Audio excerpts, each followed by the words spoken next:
Welcome to the ReWynd, a show where we rewind the tape of history and we look back at some of the most interesting discoveries and some of the history behind how they were made. I'm your host, Dr. Brenen Wynd. I'm a vertebrate paleontologist. I hold a PhD from Virginia Tech.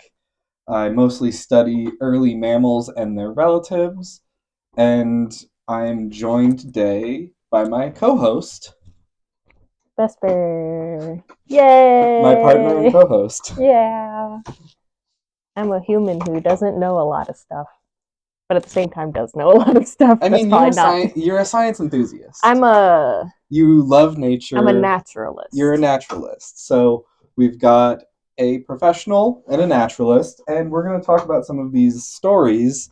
And I know the history of them. I've done the research behind them, but you may not know them. So this is an opportunity for us to kind of see,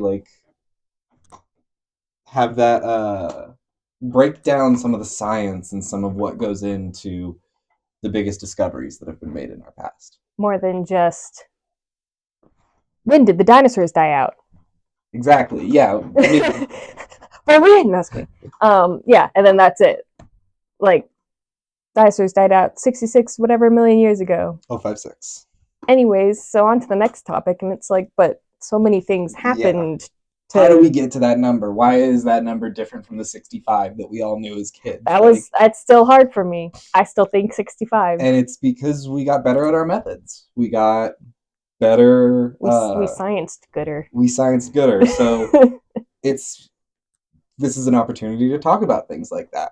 And speaking of the end of dinosaurs, we're actually going to focus on that as our topic today because are you familiar with the general consensus as to why the dinosaurs went extinct? Meteor. Asteroid. What's the difference? I don't know. I'm not a cosmologist. Well, that's another episode. In this context, not really much of a difference. I think some of it can fall down to the naming, but what we're going to be specifically talking about is a chondritic meteor, which is one that it's not broken off from another planet. It was formed from the gases of space in its own thing. So this is not like a piece of a moon or something that broke away from something's gravity. This is an inherent object formed in space, so it kind of... They have a name for those, and I just learned it recently, and I'm forgetting. It's interstellar something. Oh, yeah. Yeah, and they come passing through every once in a while. But yeah, so why I'm talking about a chondritic meteor is did you know that we actually discovered evidence for the meteor before we ever found any discovery of its impact? So we found out that the meteor had struck the Earth before we ever had any kind of crater to attribute it to. Yeah, we didn't know where it was. Because I remember when I was a kid, and then, I was reading Jurassic Park and stuff like that. I think they would talk about the KT boundary. Mm-hmm. And I don't think it was until it was when did we find the crater itself? Well, that is a fun story that we'll talk about as we get into things. But I want the answer now. Well, I think we have a little bit of information to kind of go through. We need some backstory. We got to get some backstory. And so I think for that backstory, we'll go back to where all good stories begin, in a road cut just outside of Tuscany, Italy, near a town called Gubbio. So this road cut, basically making new roads, and they cut away a side of a hill, and so there's a new exposure of rock, and our protagonist is geologist Walter Alvarez. And in the 60s and 70s, he was working at this road cut, and he had this really interesting lithofacies, or like the face of the rock wall in front of him. Yeah. Gotta pepper in the science lingo every now and then so we can deconstruct it. So he's looking at this rock wall, and basically he sees two faunas, so two completely different set of animals. He's looking at ocean, marine invertebrates mostly. And the upper portion is one group of animals, or one kind of set of animals that would have lived together in an ecosystem. And below it is a completely different set. And they're divided by a thin layer of clay. And we in the business call that a mass extinction or a mass extinction boundary. So it looks like something is happening. It looks like there's some event that happened over however much time that clay took to form that was either enough time or a catastrophic enough event that caused there to be significant turnover in what was living on the planet. And so the question really came down to that layer of clay. What is that? What is it Yeah. exactly? And it's very hard to determine how long clay takes to form because it's not necessarily going to have the same sedimentation rates as other things like a river system or a channel or something like that. So Walter wanted to try to investigate what was going on with this, and he had a very nifty resource in his back pocket Love those. that his father Louis Louis. was also a scientist, but Louis held a Nobel Prize in physics, Mm. and when he and this is Hemlock coming to make an entrance You into want the to video. learn? So when Walter came to his dad and talked about this idea, his dad basically said, well, you need a clock. You need something that can tell time, and you need something that doesn't change over time. And the thing that he came to his mind about was iridium. Are you familiar with iridium? You've probably heard of it before. Maybe in a Marvel movie somewhere or something. It's giving irradiated I don't energy. think it is. I don't think it is, but it's space stuff. Yeah, so iridium does not naturally occur on the planet. It is something that we only know existing in the depths of space, and it's something that we have routinely seen in things like meteors and extraterrestrial bodies that have impacted the Earth. But also, when it comes to extraterrestrial and cosmic things like that, there's always a little bit of it that's raining down on the surface of the Earth. And then suddenly there was a lot bit of it. Well, so this was kind of the thing is we expect such an amount of iridium that like if you sample it, generally you're looking at parts per trillion. Like it's very, very rare in whatever you're sampling, but you can sum up however much you have. And we had rates at that time that we could basically say, well, this is how long that event would have taken. And as you guessed, when they sampled that layer, it was over 100 times more enriched. And I bet they didn't expect that. No, not I at bet all. they thought it was like a flood or something. Well, it was something very much not extraterrestrial. Yeah, I think the first thing that would have come to my mind was that this was an impossibly long time.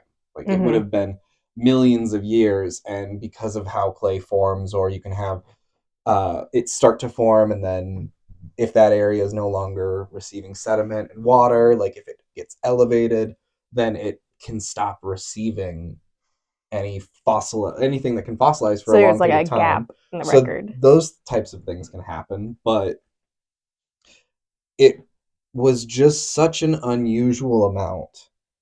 And the only thing that really explained it and what really came into this discovery and really driving it home was that they were able to find similar levels of iridium in places outside of Gubbio. So we found those same levels in Montana and basically anywhere that you can find the Cretaceous-Tertiary extinction boundary. If you have that clay layer, you can generally find the iridium anomaly within that clay layer. And so it being so elevated and global meant either this was an impossibly long time, which based on the fossils, they were similar enough to one another that wouldn't really make a lot of sense, or the Earth had a very large injection of iridium at one point in time. Yeah. A very short window of time. Exactly. And so this is what birthed the extinction hypothesis by the meteor in 1980. Walter and Louis and company published their paper in Science, Extraterrestrial Cause for the Cretaceous-Tertiary extinction. So this was kind of coming out onto the scientific scene and making what was at the time a pretty outlandish claim. Yeah. Like, that's a pretty insane thing to say, that an event in the past, a meteor caused it, especially when we didn't have anything like a crater. So, or so we thought. Dun dun dun. yeah, so basically Walter and Louis were pushing this theory that they had very good evidence for the better part of 10 years, and it wasn't until the early 90s that they found that a state-owned Mexican petroleum company had, as they'd been doing, looking for oil and natural resources and things like that, they'd been mapping various regions, and they had a project that had mapped a portion of the Yucatan Peninsula in a region closest to the town of Chicxulub. That's the most difficult to pronounce when you try to read it, but so they actually had found evidence, and they had publications within their own within the company proprietary company publication system that showed the outlines of the crater, and essentially was evidence of the crater. Yeah. But it took decades for them really to actually it. Unlock that information and compare it with everything and establish that it was the right time. But as we now know, it is by all means the best evidence of what happened. And you can't, what's so incredible about something like this is you would say, well, for something like that to happen, you'd probably have to have many different types of evidence. Yeah. And we do. Yeah. So that iridium anomaly was the first thing. And that's almost like a smoking gun. Yeah. Because then you have things to look for. Because, kind of literally. I mean, it did set off global wildfire. Yeah. It would have been left the whole planet smoking. There's probably some level trapped of smoke in there. In the atmosphere.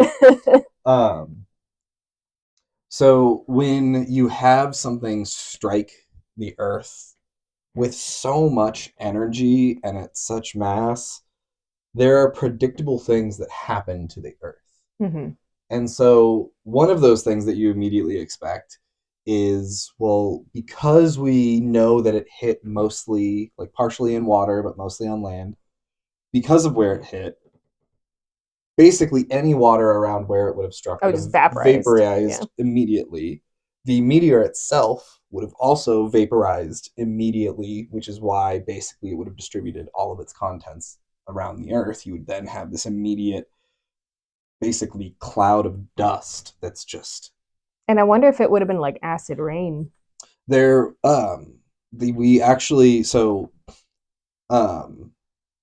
You'll see a lot on this channel. We'll go down some of these little side holes because there's a lot of really fun stories. So for a very long time, I believe the standard was for a lot of sites that would surround the KT boundary, they almost never found any fossils that were within 3 meters of the boundary. So they called it this 3-meter gap. And one of the leading hypotheses for that was there would have been so much acid rain that would have eroded a lot of that. So you would have more sediment accumulation over a shorter period of time? Well, so you would have had destruction of the existing sediment and of the existing fossils. So anything that had died within the past few thousand years, basically just stripping that away. Yeah. So that was one of the things, is you never really found fossils directly around the boundary, or you very, very rarely did, usually 3-meter gap. It destroyed what was already there, and then so much stuff died, there was very little to make fossil. Well, and then those fossils also having acid rain for thousands and thousands of years, yeah. anything that would die would also have a very high chance of its system being eroded. Earth is like, what if I went through like a Venus phase for a little bit? Yeah, just destroy everything. Yeah. So when something of that catastrophic magnitude happens to the Earth, when it hits a lot of the material that it comes in contact with immediately melts. Yeah. And so you have basically molten sand or glass that flies up into the air, and it rains down all over the planet. Yep. And as it rains down, it crystallizes and it solidifies. So you have what we call these glassy spherules that are just these little tiny beads of glass that look like a little teardrop. Mm-hmm. And in some places, you can see like cross sections of the sediment. You will see the trail that they left when they Or they pierced burrowed in through because they're the so earth hot. because they're And so hot. Exactly. wow. So we have evidence of things like that. And what's really incredible is there's a site that's been discovered in the past about 10, 15 years called Tanis that they've just recently started publishing on it. In one of the publications, they have sturgeon that That's a good fish. have glassy spherules in Yeah. their gills. Like sturgeon today or Sturgeon. sturgeon. So this site, sturgeon fossils sturgeon fossils. afterwards. So yeah. this Tanis site is one of the most incredible sites that's ever been discovered because, as far as we can tell, it captures the moment of impact. And where is that? I believe it's in the Dakotas. I can't remember which one. So like, meteor came in, crashed in the southern tip of Mexico, Mm-hmm. and then ejected sand all the way to the Dakotas to like give like spatial understanding of like how. So even further than that. Well, even, yeah, but like that's because we have those same glassy spherules from Japan. It's so crazy. So the other side of the Earth, like we're talking about an event that was truly global. Like this striking a relatively small area created catastrophe for. It's no wonder everything died. Exactly. So in this Tanis site, it actually meteor, mm-hmm. wildfires everywhere. The entire every forest everywhere on the globe, just about, would erupt in flames. This is fine.gif. And then. Ew, did I just say GIF? It's GIF. Oh, I can't believe I did it. Then you have the molten sand raining all over the planet. Tsunamis everywhere. We know these tsunamis hit Texas. They hit into the Dakotas because where this site was would have been bordering an inner seaway, like a seaway that cut through the middle of America. Where the Great Plains are now. Yes, that was why we find mosasaurs and some incredible pterosaur fossils out there. So yeah, this site was basically, because of the tsunamis, it would have churned up so much sediment that it captured. I can't remember the exact, but it's minutes to hours after it's happening. It's when they have predictions on how long things took because of how long it would take the droplets to fall. How especially you have like this cascading effect of like across it, the whole. So the Tanis site is something that's more new, but that is just absolute evidence of this event and its synchronicity with, like, it blows the 3-meter gap out of the water because it shows these animals with the actual aftermath of in their bodies. Yeah, which, I mean, just one of the most incredible fossil sites that you could ever imagine. Sturgeon are cool. They're cool fish. History They're good fish. Is cool. History's cool. Science is cool. Like, the circumstances that have to happen for the right geologist who had the right physicist family to be on that site, in the right site to look Italy. At these things, like everything just lined up. And I think we very likely, eventually we would have found something like the Tanis site. For a while we would have figured it out, but we have so much information on the Cretaceous. Even now, there's actually some discussion that the meteor, nobody really questions the impact of the meteor and its contribution to the extinction of the dinosaurs. But there is a question of, there was volcanism coming out of India that was an island at the time. That, do we know that it was the meteor alone? Yeah. So that's something that's very hard to prove, and there's research that has shown that some of the populations of animals just within a million years of the end of the Cretaceous were dwindling. Yeah. And it's very, very hard to test because you have to have really, really high precision data. You have to know where you are in time relative to everything else, and you have to have a lot of data to show that. But places like the Hell Creek of Montana do indicate that this may have been a little bit more of like a 1-2 punch situation. Especially on different sides of the globe. Yeah. Like, so, and we got this side, you got that side. That as soon as the asteroid hit, we have evidence that basically further ignited. Oh, I'm sure. The Vulcan traps in India, the Deccan traps is what we call them.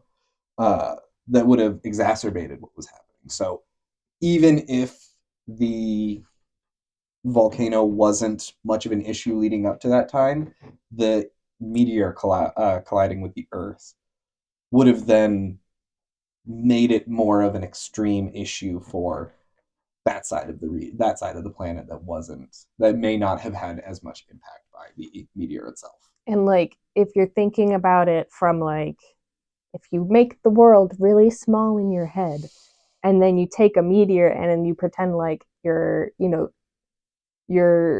like shooting a projectile into this molten rock. So in addition to all the shockwave and everything going on the surface level and in the atmosphere, there's also the shockwave that literally went through the core of the Earth, probably, and like pushed magma. Like when you really think about it, like that's a big deal. That's a lot. It's probably one of the most catastrophic things that our planet has ever experienced. The only other thing I think that would rival it would be during the early days of the Earth.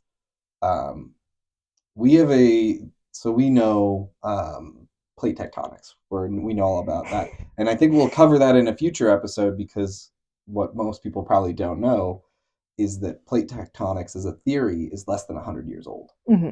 And when it was first proposed, everyone thought it was ridiculed. Ridiculous. I mean, it's something that's so widely accepted now. Mm-hmm. And when it was first conjectured in like papers and in meetings, people were furious about it. And were like, there's no way this could possibly happen. This destroys my worldview. Other planets don't, as far as I know, and as I said, I'm not a cosmologist, so please drag me through the mud in the comments if I'm wrong about this. But many other planets don't actually have internal plate systems like that because are moving. They don't. Not all. We are special in that we have a magnetic But even core. There are, as far as I know, other planets have a lot of the conditions that would be required, mm-hmm. like magmatic core, having a rotating core in the center. A lot of those conditions would be met by other planets, but yet they don't have tectonic motion. And one of the thoughts that was kind of what sparked it on our planet is there was an early barrage of meteors mm-hmm. that hit our planet during its first 1.5 billion, like maybe even half billion. Is that years. Where we think the moon came from? The moon may have come from? I believe so, yeah. It was kind of during that time and would have been one of the more significant impacts that would have then broken off a piece of the planet mm-hmm. that then got trapped in our orbit and became the moon. But I think that's the only other time that would have had such a catastrophic experience. Right. And at that point, that is there's the hypothesis that catastrophe at that time was the impetus for the plates to start moving. So it's like usually it's solid, but we got all beat up, got all broken up, and then it's when like you open up your dozen eggs and one of the shells is cracked. That's us. Yeah. I mean, when a planet has been around for billions of years, 4.5 billion years, stuff happens sometimes. And when there are currently 8 billion individuals, as well as all the individuals who have survived historically, a 1 in a million event, you start to see a lot of them. You're going to see a few thousand maybe even tens of thousands of 1 in a million events, that some of them we're lucky enough that they get preserved and they can tell us about why our planet went from having these gargantuan monsters and these beautiful creatures that roamed and Now we're really just a bunch controlled the of planet, and furry now, little guys. but the fact that we can know Exactly and what happened. track that history, it's amazing that It's cool. we had our 1 in a million geologist to a physicist, Nobel laureate or Nobel Prize winning physicist father that found the 1 in a million site Yep. that recorded the 1 in a million event. And obviously, we have that event elsewhere in the world, but it's just so amazing to look back and get a fresh understanding about the history behind Why what we we, know these the things. history behind our history. Yeah. Yeah. Historyception. So I hope you've enjoyed rewinding the tape with me and taking a look back at the end Cretaceous mass extinction. Thank you so much, everyone, and we'll see you next time. Bye.